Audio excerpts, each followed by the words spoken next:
ಎಲ್ಲರಿಗೆ ನಮಸ್ಕಾರ. ಅದೇ ರೀತಿ ಹಿಂದಿ ಮೂವಿಯಿಂದ ಒಂದು ಇಂಟ್ರೋ ಬಂತು. ಇಂಟ್ರೋನು ರಿಯಾಕ್ಷನ್ ಮಾಡುವ ಯಾರ ಮೂವಿ ಅಂತ ಹೇಳ್ಬೇಕಾದ್ರೆ ಸಾಯಿದ್ ಕಪೂರ್ನ ಮೂವಿ ಆಗಿದೆ. ಅದೇ ರೀತಿ ಅದರ ಇಂಟ್ರೋ ಬಂತು. ಇಂಟ್ರೋನ ಹೆಸರು ಏನಂತ ಹೇಳ್ಬೇಕಾದ್ರೆ peek into world of O Romeo ಎಂಬ ಒಂದು ಮೂವಿಯ ಇಂಟ್ರೋ ಬಂತು. ಇಂಟ್ರೋನು ರಿಯಾಕ್ಷನ್ ಮಾಡೋ ಯಾವ ರೀತಿಯಲ್ಲಿ ಉಂಟಂತ ಎಲ್ಲರೂ ಬನ್ನಿ ಫ್ರೆಂಡ್ಸ್. 1 2 3 ಸ್ಟಾರ್ಟ್. ಸಾಯಿದ್ ಕಪೂರ್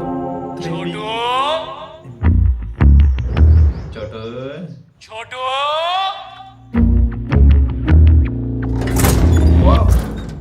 कौन शेंडी लगा रहा है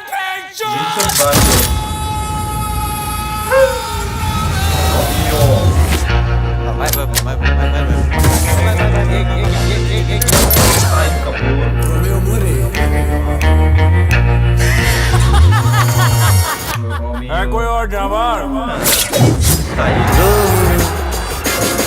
चक धक करने लगा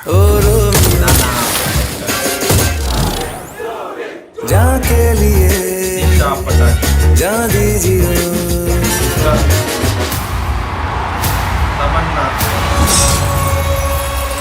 इश्क में आशिक तर जाए अविनाश तिवारी मर जाए तो चुप जा.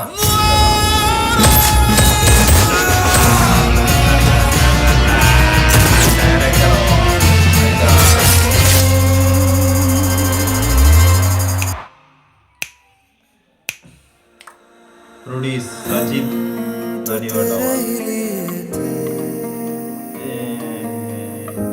त्रिपाठी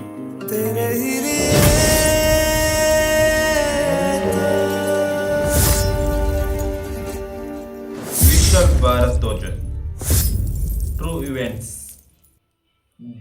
ಫೆಬ್ರವರಿ 13ಕ್ಕೆ ರಿಲೀಸ್. ಇಂಟ್ರೋ ಸಿಂಪಲ್ ಆಗಿರೋ ಒಂದು ಸ್ವಲ್ಪ ಒಂದು ಹಳೆಯ ಸ್ಟೈಲಲ್ಲಿ ಬರುವ ಒಂದು ಹಳೆಯ ಕಾಸ್ಟ್ಯೂಮಲ್ಲಿ ಬರುವ ಒಂದು ಮೂವಿ ಆಗಿದೆ. ಓ ರೋಮಿಯೋ ಎಂದು ಲುಕ್ ಸಖತ್ತಾಗಿತ್ತು, ಆ ಒಂದು ಕೊರಿಯೋಗ್ರಾಫ್ ಸಖತ್ತಾಗಿತ್ತು. ಅದೇ ರೀತಿ ಸಾಯಿದ್ ಕಪೂರ್ ಮೂವಿ ಆಗಿದೆ. ಫೆಬ್ರವರಿ 13ಕ್ಕೆ ರಿಲೀಸ್ ಫ್ರೆಂಡ್ಸ್. ಫೆಬ್ರವರಿ 13ಕ್ಕೆ ರಿಲೀಸ್ ಈ movie. Peek into world of Romeo ಎಂದು ಇದರ ಹೆಸರು. ಆ ರೀತಿಯಲ್ಲಿ ಇತ್ತು, ಸಖತ್ತಾಗಿತ್ತು, ಇಂಟ್ರೆಸ್ಟಿಂಗ್ ಆಗಿತ್ತು. ಅದರ ಮ್ಯೂಸಿಕ್ ಇಂಟ್ರೆಸ್ಟಿಂಗ್ ಆಗಿತ್ತು. ವಿಶಾಲ್ ಭಾರದ್ವಾಜ್ ಡೈರೆಕ್ಟ್ ಮಾಡೋ ಒಂದು ಮೂವಿ ಆಗಿದೆ. ಸಖತ್ತಾಗಿತ್ತು, ಒಂದು ಹಳೆಯ ಸ್ಟೈಲಲ್ಲಿ ಒಂದು ಸಖತ್ತಾಗಿರೋ ಒಂದು ಇದಾಗಿದೆ. ಒಂದು ಎನರ್ಜಿ ಸಿಕ್ಕಿತ್ತು ಈ ಒಂದು ಸಾಂಗಿಗೆ, ಒಂದು ಎನರ್ಜಿ ಸಿಕ್ಕಿತ್ತು ಈ ಒಂದು ಸಾಂಗ್ ಅಲ್ಲ. ಈ ಒಂದು ಇದರಲ್ಲಿ ಫುಲ್ ಎಲ್ಲ ಕ್ಯಾರೆಕ್ಟರ್ ಬಿಲ್ಡ್ ಆಗಿರೋದು, ಒಂದೊಂದು ಕ್ಯಾರೆಕ್ಟರ್ನ ಹೆಸರೆಲ್ಲ ಹೇಳಿದ್ರು.